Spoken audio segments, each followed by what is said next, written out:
salaamaaleykum mbokk internet yi nga xam ne yéen a ngi si Yes Dakar tey nag seet si nañ leen ki nga xam ne mooy le grand champion ñu koy wax Bombardier mbër nuyu nañu la. waaw nuyu naa leen di nuyu waa Yes Dakar yëpp di leen ziar di leen jox seen wàccuwaay di leen dalal aussi waaw. di wax ñu ñëw fi nag fi nga xam ne moom mooy Mbour organiser fi li nga xam ne moom mooy drapeau chef de l'État ñu gis équipe bu Thiès ak équipe bu Dakar finalu si li nga xam ne mooy par équipe. ñu jëm tey si li nga xam ne moom mooy individuel Bombardier tey je crois que guddi Mbour bi nga doon wax tey am na fu mu féete de. waaw dama kontaan nag dama kontaan trop parce que yàgg naa wax ni Mbour dafa mérité lu nekk xam nga yàgg naa wax ni sax Mbour dañ ko war a jëlee si département yóbbu ko si région daan naa ko wax lu bëri mais tey lii day prouver ni Mbour mu ngi jëm si kanam et Mbour aussi bokk na si Sénégal. Mbour aussi dëkk bu mag la ville bu mag la kon contentement lañ ci am tey pour accueillir gan ñi dalal leen chef de l'État tey mu war a amee Mbour ñu bëree ba nga xamante ni tey Thiès ak Dakar ñoo dem final ñi encouragé ñi nga xamante ni ñoo équipe yi toog di féliciter équipe yi dem final mais dañuy wax rek Sénégal moo si gagné kon vraiment ñi ngi féliciter équipe Thiès di féliciter équipe Dakar waaw. Bombardier ñun nag waa Yes Dakar ñu ñëw dal sa kër ñun dalañu si hôtel. bi ñu jógee Ndakaaru rek dañoo ñëw fi nga xam ne moom mooy kër Bombardier yi ñuy toppatoo franchement mu am nag actualité boo xam ne dafa am ma bëggoon la laaj rek si làmb mbër mu ngi dox wala dox. waaw làmb mu ngi dox benn côté mais beneen côté doxul surtout saison ren bi dafa xaw a xat parce que li ci dugg dafa bëri koor gi dugg na ci Coupe d'Afrique bi dugg na ci xam nga waaw ténor yu bëriwuñu ren kon ren làmb dese na dox comme ni mu daan doxee nañ ko wax nañ wax dëgg quoi ren moom saison yi ni mu daan doxee dëgg ren dese na dox na parce que ténor yu bëri ren dañuy def année blanche waaw kon làmb ji ren dese naa dox comme ni mu daan doxee. gaa yi ñu ne yow moom kenn déggatu la kenn gisatu la depuis bi nga jógee sa combat amul seen ba léegi da nga arrière rek toog jàpp sa làmb am na ñu ñoo fi doon proposé mais après ñu dul sotti lan la Bombardier dafa am lu muy waajal. waaw xam nga moment bu nekk dafa am lu muy laaj tey bu fekkee ni da nga jóge si combat da ngay laaj nga reculer waat nga xoolaat fi ngay teg sa tànk xoolaat sa li nga def lan moo manqué lan nga war a yokk donc loolu rek la mais démarché woon nañ ma ba nga xamante ni presque à 90% waroon na taxaw mais malheureusement si côté promoteur bi la yàqoo donc athlète bi nag li ko war rek mooy moom mu nekk si activité mais mbër mënul organiser bu boppam combat. voilà donc ñu ngi doon entraîné di xaar malheureusement mujjul am donc ñu ngi si yeneen activité nag waaw mais terewul bu ñu amee combat dañ koy bëri incha allah. Bombardier mu am combat yoo xam ne dañ ko dëgmal. muy si combat Boy Niang ak ki nga xam ne moom mooy Lac de Guiers. ñaari adversaire yooyu noonu boo ma doon wax si ñoom lan nga ma mën a wax si ñoom techniquement. waaw combat bu neex la bu logique la parce que Boy Niang yàgg na ko dëkk bëgg a bëri ak moom. Lac de Guiers aussi yéeg na ba nekk cour des grands donc yoon la mu may loxo ñi nga xam ne ay jeunes espoir lañ pour yéeg donc enjeu bi si nekk daal mooy Lac de Guiers dafa bëgg a rester cour des grands bi mu nekk Boy Niang aussi dafa bëgg dugg cour des grands voilà loolu mooy nekk enjeu combat bi ku si nekk nag combat bi jaral na la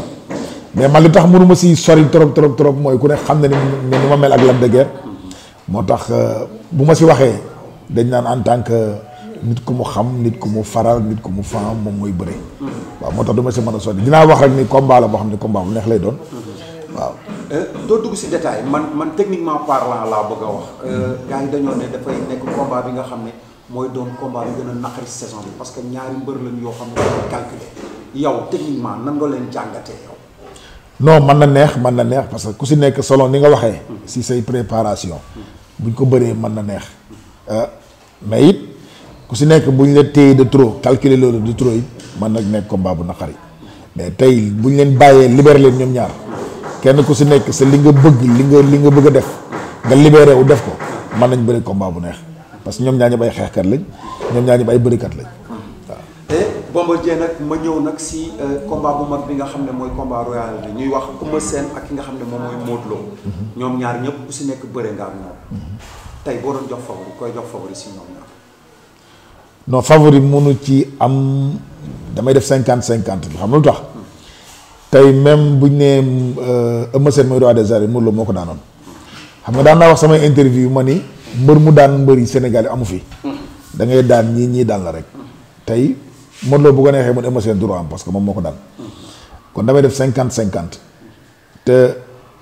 li taxit may def 50-50 tey comme Modou Lo moo daanoon Eumeu Sène actuellement mooy roi des arènes kon 50-50 lay def combat la bu neex boo xamante ni waaw xam naa ni bëre mën na fa feeñ xeex mën na fa feeñ mais combat bu difficile nag pour pronostiquer la waaw day xaw a jafe ku si nekk daal na nga ñaanal sa mbër mu ñëw si jàmm nekk ci forme que le meilleur gagne. c'est-à-dire que ñoom ñaar ñëpp jauge nga leen ku si nekk xam nga lu ñuy jàpp. ñoom ñaar tey boo ma doon wax physiquement parlant kan moo ko pourcentage boo ko doon joxe si ñoom ñaar soit nga ne kii 10% kii nangam. moom laa la wax léegi si début mooy dama def 50-50. 50-50 nga leen def. waaw Modou Lo sunu combat jàppante nañu. am nay action bëri nañ defe naa 5-6 minutes donc xam naa peese naa ko baax mais Eumeu Sène malheureusement jotuñu jàppante waaw moo tax mënuma la wax ni la côté force lii la wala faiblesse lii la parce que combat bi amul action bu ñu jàppante def action ma mën a wax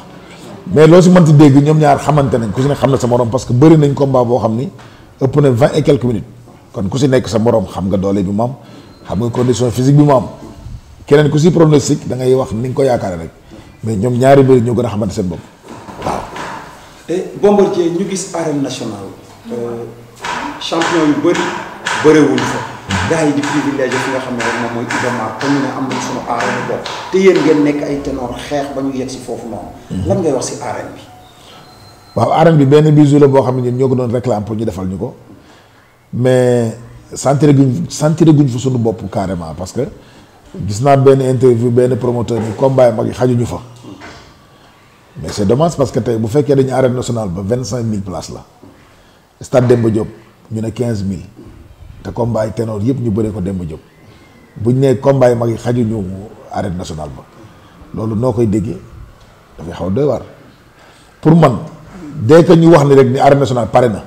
combat yëpp fa lañ ko defee waratuñ soxla sax ay handball ay terrain football combat yëpp bu ndaw bu mag yëpp arène nationale lañ ko defee waaw. gars yi ñu ne cahier de charge bi amagul directeur de SAC yéen mbër yi nga xam ne bon da ngeen a nekk si association des lutteurs en activité gars yi ñu ne yéen ban position ngeen am si arène bi ban position. non xam suñu mbër ku nekk ak position tey bu fekkee côté organisation promoteur moo am nañ seen association. donc frais d'organisation bi ñu fay defee ak cahier de charge bi loolu promoteur ñoo ko xam. donc ñun nag en tant que mbër li nga xamante ni ñun moom la ñu war a wax. mooy biir enceinte bi mais courante bi li fay nekk moom rien à dire moom macha allah parce que da ngay fekk suuf su normal kenn waxatul base bi saag bi suuf si doyul ak yooyu voilà ñun moom mbëri biir arène bi waaw macha allah lenn rek moo fa manqué côté yi ñuy teg cumbukaay yi dafa manqué trop war nañ ko sóoraale. noo ko jàngatee loolu nga yaakaar ne mënul am problème parce que suñ la waxee ne la penku ngay féete. te cumbukaay yëpp soowu lañ féete. waaw day am problème même fi ñu war a def cumbukaay yi fi ñu ko war a teg normal. dafa des waaw dafa des man xool naa ko jàngat naa ko mbaax mais des na tey yenn combat choc yi dëgg bu fa amee problème mu cumbukaay yi day poser problème tey mën nga ñëw tegal si penku fekk cumbukaay yëpp sow la fekkee da ngay obligé teg foo bëggul teg te loolu baaxul si mbir day yàq moralam mais côté cahier de charge yi moom loolu promoteurs yi ñoo gën a mieux placé pour wax parce que dégg naa ni cahier de charge yi metti na mais tamit ñoo suuf da nga ko fay fekk. da nga fay fekk sac da nga fay fekk barrière da nga fay fekk lépp da nga fay fekk lumière da nga fay fekk lépp kon donc cahier de charge moom promoteur yi ñoo gën a place pour wax ko. est-ce que Bombardier bokk na si mbër yi nga xam ne dañuy jox sens seeni rak loxo may leen loxo est-ce que Bombardier bokk na si mbër yooyu. mais man maa yàgg wax ni nañu renforcer si kaw boo seetloo sama ay 2010 2011 2012 loolu laa leen wax ma ni ténor yi il faut ñu bëri xale yi pour xale yi mën a yéeg si kaw man bëri na ak Yékini pare ak Yékini bëri cek waaw. si foofu noonu ñu ñëw si foofu parce que dañoo gis nga bëri Yékini cachet bu yéeg. wàcc bëriwaat beneen cachet boo xam ne moo gën a moyen. waaw te léegi gars yi nanguwuñu loolu. gars yi ku si fay ko 60 millions rek da nga naan boo faywul lu ëpp loolu est-ce que loolu bokkul si lu tànneel la. waaw da koy tànneel et puis tànn bi tamit daf si bëri trop il faut mag ñi li ñuy wax mag ñi mooy ñi njëkk a bëri. ñu may sens xale yi yéeg renforce si kaw loolu mooy tax parce que lamb moom ñetti état rek moo fi nekk booy dugg say mag nga fay fekk nga bëri ak ñoom soo paree say morom ngay bëreel soo bëreeg say morom say rakk ngay bëreel c'est obligé ñetti étapes yooyu dong moo ne ci làmb waaw boo amee carrière bu gudd say mag ngay bëreel bu ñu jeexee nga bëreeg say morom bu ñu jeexee nga bëreeg say rakk. waaye Yes Dakar kontaan nañ si yow Bombardier di wax nag dafa am actualité boo xam ne balaa maa tëj ak yow. il faut ñu wax si muy Lions yi nga xam ne. ñi ngi Égypte. tey yéen jom ji ñu leen gisee yéen. ak gaynde gi nga xam ne moom moo nekk si yéen. boo amoon looy ñaax gaynde yi di leen ko yokk ak Aliou Cissé lan ngay wax. waaw xam nga Aliou Cissé ñun ñoo ko jox confiance jox ko équipe bi mais li may wax rek bu CAN amee wala mondial am coach yi dañuy bari ku nekk ak li ngay wax. voilà nañ ko bàyyi mu liggéey xam nga ni boo ko joxee confiance dañ koy bàyyi mu liggéey aay na wala aayul classement baax na wala baaxul donc ñun ñoo ko jox confiance dañ ko bàyyi rek mu liggéey mais match bii passé ak Algérie man li ma gis moom vraiment algériens yi dafa mel ñooñu gënoon a bëgg match bi ñooñu gënoon a bëgg gagner donc il faut que xale yi suñu gaynde yi ñu xam ni Sénégal yëpp ñu seen ginnaaw ñu gën a moyalee mayoo gën ko xam nga gën si def jom gën si def fulla parce que actuellement Sénégal bon dëkk yëpp a koy sóoraale si football et si ñu am benn xam nga sa Sadio Mané boo xamante ni partout dans le monde xam nga mu ngi cartonné kon na gën a wane boppam équipe nationale bu Sénégal ñu ngi leen di encouragé di la wax ni daal ñu ngi seen ginnaaw si 12e gaynde bi di leen ñaanal ñu indi ñu coupe nag parce que il est temps jot na. Bombardier diggante Eumeu Sène ak ki nga xam ne mooy Modou Lo mbokk internet dañ ñoo yónni ne est-ce que di nga wàcc si combat boobu parce que gars yi nee nañ sa combat ak Eumeu Sène boobu mootul di ngeen ko bëre waat de sa combat ak Modou Lo boobu mootul dina nekk sa combat ak Tapha Tine tamit gars yi ñu ngi koy wax. incha allah rabbi parce que man boobu ba léegi ñëwaguma làmb dama xawoon a nekk sama coin rek mais dinaa jox ñëpp rendez-vous incha allah rabbi jour booba dinaa ñëw waaw. le 28 incha allah le 28 incha allah dinaa teew bu soobee lan ngay wax si sunu papa Mor Fadam. waaw kooku day wax si moom yomb na yombul ndax dem naa jaale ji ko ma seq ak moom nag lu bari mooy prépare na combat yu bëri yoo xam ni maa ngi moom ñooy entraîné ensemble ay 6 mois ma xam ko muy nit ku baax nit ku sell man dama doon toog moom sama yàgg ma ni moom nu mu nekkee mbër daf may jaaxal parce que bëggul def ni lu ko metti bëggul même entraînement sax bu dee kenn ba am mu gaañu wala dara sax ndeysaan da ngay xam ne kii amul yéene sax def nit lu metti waaw ñu koy ñaanal nag fii mu jógee fa mu jëm gënal ko fuuf fii mu jógee di ko ñaanal yàlla xaare ko àjjana di wax ni monde lamb yëpp ñoo ñàkk mais Sénégal ñoo ñàkk nit ku màgg di koy ñaanal àjjana firdawsi. mais Bombardier est-ce que jotul mbër yi jóg si seen bopp parce que pas yi fi nekk feebar ñenn ñi mënuñu faju est-ce que yéen référence yi ngeen doon est-ce que mënu leen taxawal loo xam ne bis bu mbër màggatee mën di si faj boppam. waaw xam nga manque d'organisation rek moo indi lii yëpp yàgg naa ko wax mooy que tey mbër combat bi gën a metti mooy combat àdduna mooy maanaam combat àdduna boo ko déggee mooy boo bëggee tekki di nga léewtoo ba sonn comme ni ko suñu di waxee mais aussi tamit mbër moment bi ngay nekk di bëree amul problème mais finition bi moo ëpp solo man su ma gisee mbër mu bëree pay tey ñu dem si tribune bi naan dañ koy katal pour dafa feebar dañ koy def nangam ba daf may jaaxal mooy il faut ñu gën a organiser waat ba nga xamante ni comme nii nga xamante ni citoyen am dañuy dem ay presse di am retraite war nañ ko organiser bu baax loolu nag CNG bi ñoo ko def ba nga xamante ni képp ku am licence ñuy dagg assurance ngay dagg 10 000 francs pour am licence